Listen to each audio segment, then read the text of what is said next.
Hey everyone, I'm John Lynn, the founder and chief editor at Healthcare IT Today, and we're here at the HIMSS 2023 conference, and our special guests are Ed Gaudet, he's CEO and founder at Sensinet, and also Eric Decker, he's vice president and chief information security officer at Intermountain Health. Welcome, guys. Thanks, John. Thanks for having us. Yeah. Feels like HIMSS is back, doesn't it? It does. It's a crowded audience. I mean, we're freezing, but other than that, it's good. It's a little chilly here. Chicago's chilly. Yeah. Well, Ed, tell us about Sensinet's benchmarking study that you did with KLAS and AHA. Yeah. So we co-led the study with KLAS and American Hospital Association, and it really came out of feedback from customers. Actually, Baptist Health out of Florida was going all in with NIST CSF, and we thought, wow, it would be great to add that to our platform, give providers the ability to not only assess their third parties, but to assess their enterprise risk on top of the NIST CSF framework. And then of course, because I do a lot of work with the 405D and Eric, it just made natural sense to add that in addition to the NIST CSF.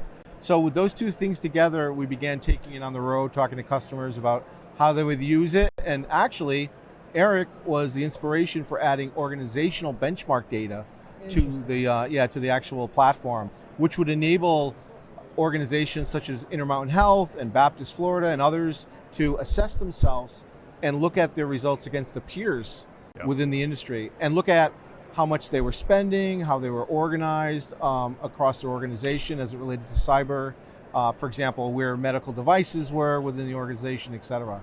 So that's how it all came together. Awesome. Eric, what is your perspective on these benchmarking studies, and tell us, what does it mean for your organization? Yeah, so it's really important to try to get a sense of, are you overinvested? Are you underinvested? How do you defend your program? How do you understand where you are in your journey and path to achieving some kind of base resiliency that's out there? And I think one of the challenges that we've faced in this industry is we haven't had a really good way of understanding that actual benchmark and where everybody is. Now, we've all, as an industry, especially in the provider space, we've mostly coalesced around the NIST cybersecurity framework. So that's good. I think that's for sure the right framework to work off of, in my opinion. But we're all sort of a little bit different in the way that you actually do that assessment. Some people could be doing it internally by themselves. You sort of have that self-selection, self-assessment bias. When you do that, you tend to make yourself look better than you are. It's just the natural human tendencies, And then there are some that, organizations that will do validated assessments and all that.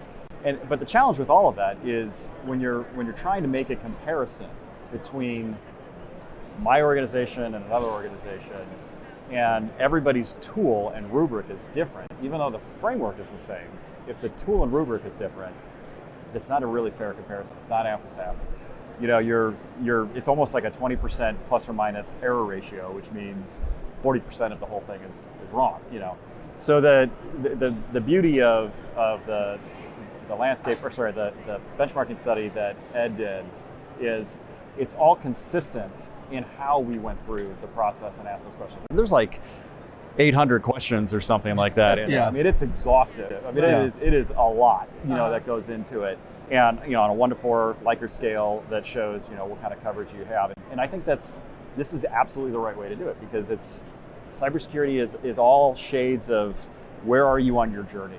It's not like you made it, check the box, turn it on, you never have to worry about turning the lights off. Plus you have an ability to update it too. Yeah. You can trend it year over year, annually, and it can really inform how you make decisions, what gaps you may have in your program, and where you want to invest in the next or during the next budget cycle, as an example. Yeah, sure. I think that's one of the interesting things about Sensinet, that even since you first started the company, is one, how do we help organizations share, across, the benchmarks comparison, right? Or the work one's done to another, right? So it doesn't have to repeat. That was one of the most fascinating things when I first met with you a few years ago. But you've been helping them with risk management for a long time. Talk about how this benchmarking study kind of correlates with all the other efforts you've done with risk management and being able to share that across organizations. Ed? Yeah. So when we started off building out the platform network, we connected initially providers with their third-party vendors and products. And today we have over 35,000 vendors and products in the platform, connected with providers that are trying to assess risk of those platforms that they use. And it could be anything from a cloud-based system to a medical device, or it could be a non-technical supplier that is critical to the business, like say a laundry service maybe, or a food service. So as we began working with customers, we began identifying these areas of risk that were silos, or one area, cyber for technical, was managed by the CIO and the CISO, but the supply chain managed the non-technical suppliers, or maybe medical devices was managed by the biomed group.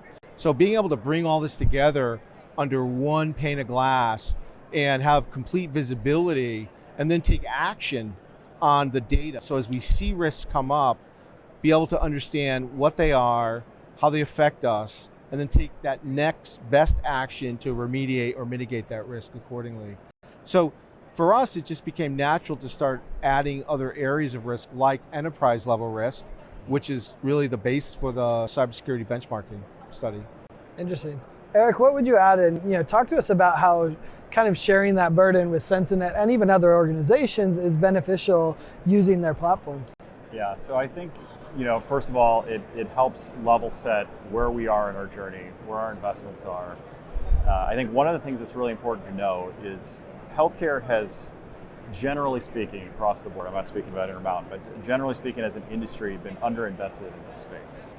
And so I think the thing that's super interesting and what I'm really excited about, hopefully with the future of the benchmarking study, is we go through more and more iterations of this, we get more and more hospital systems connected into it, is we'll be able to start seeing the trends of, does the investment lead to an outcome?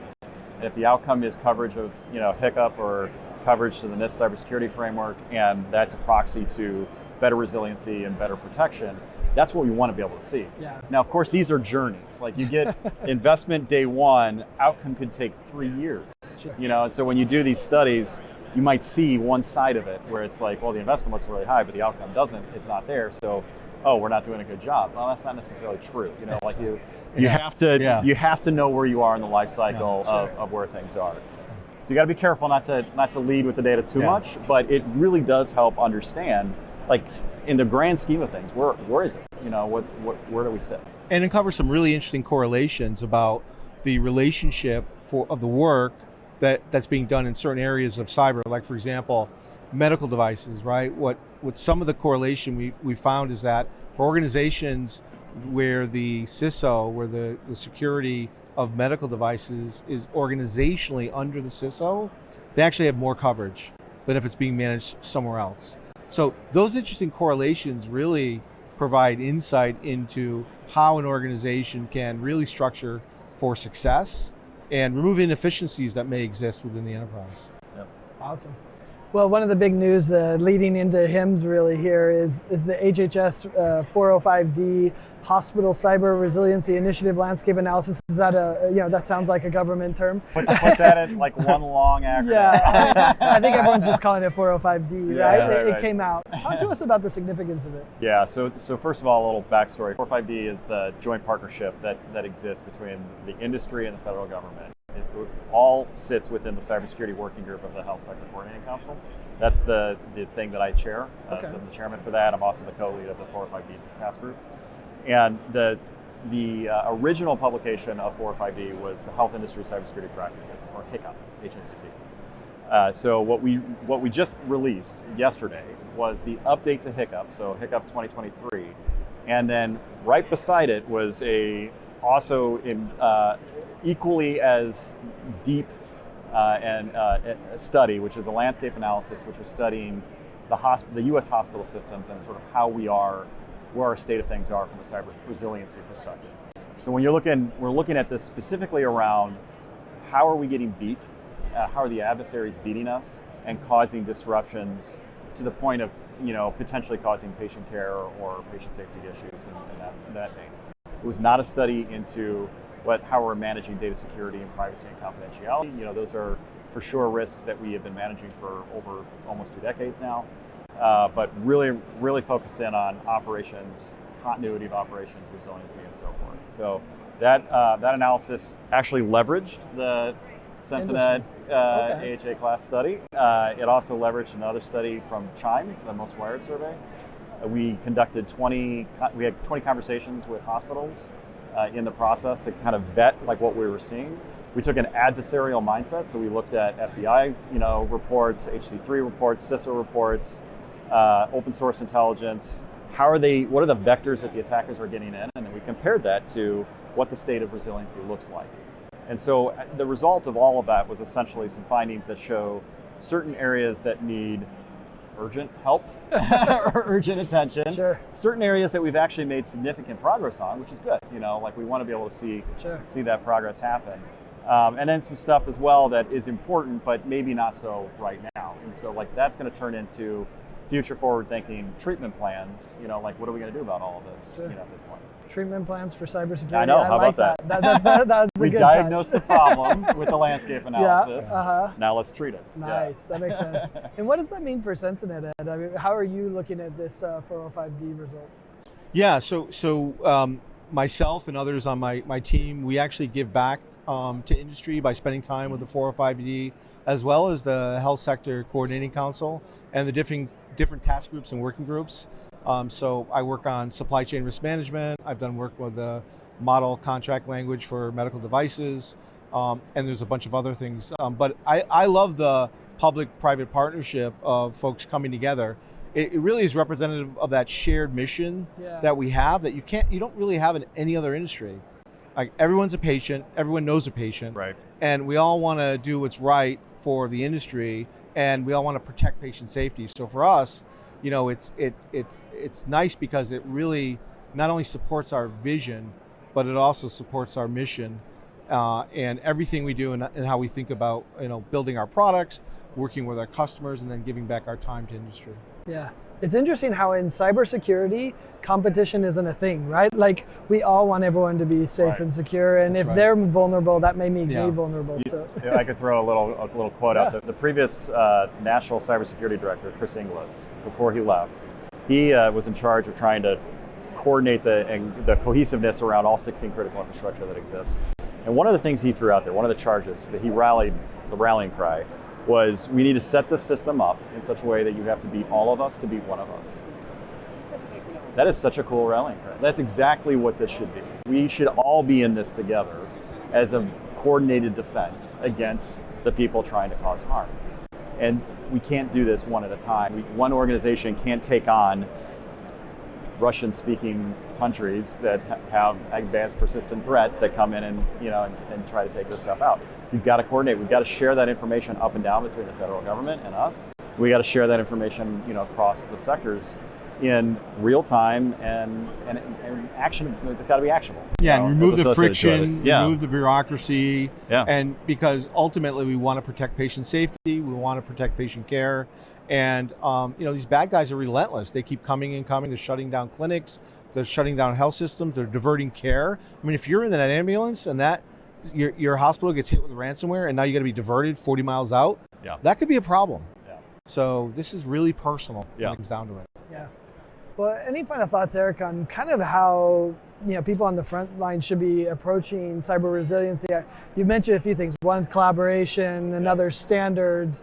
Using the Sensinet platform to coordinate it across risk. Sure. I mean, what are your thoughts? Like, what are your suggestions for someone who's like overwhelmed with their cybersecurity? Yeah, I'll try to keep it as simple as possible, which is everybody who runs a critical infrastructure, everybody who delivers care, needs to be looking at HICCUP, the Health Industry Cybersecurity Practices. It's that document. It's written for small, medium, and large. We've given you the playbook. We understand that there are small clinics, mom and pop clinics, or rural hospitals, community hospitals, critical access hospitals, et cetera. They have very limited capabilities. There are things written specifically for them on how to get good resiliency and good hygiene into their shop. Stuff that doesn't even cost money, as long as if you look at it. And we've distilled all the NIST, advice and all the other signals that are out there and got to something that's, very specific.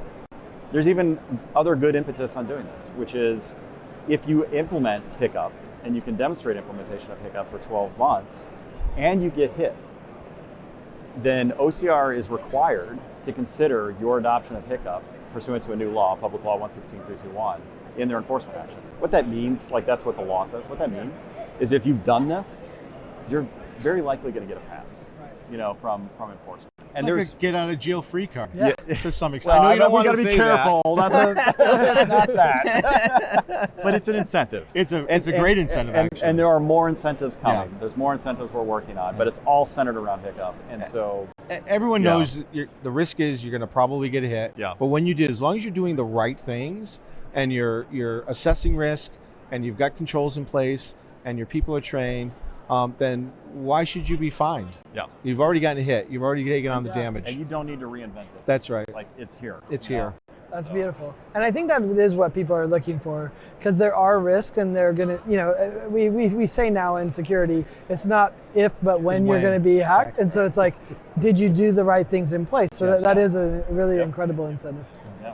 Well, thanks so much, Ed and Eric. I appreciate Thanks, you taking John. time Thank to you. share about this. And thanks everyone for watching and listening. If you want to find more great healthcare IT content like this, be sure to check it out at healthcareittoday.com or search for Healthcare IT Today on your favorite podcasting application. Thanks, guys. Thank you. Thanks.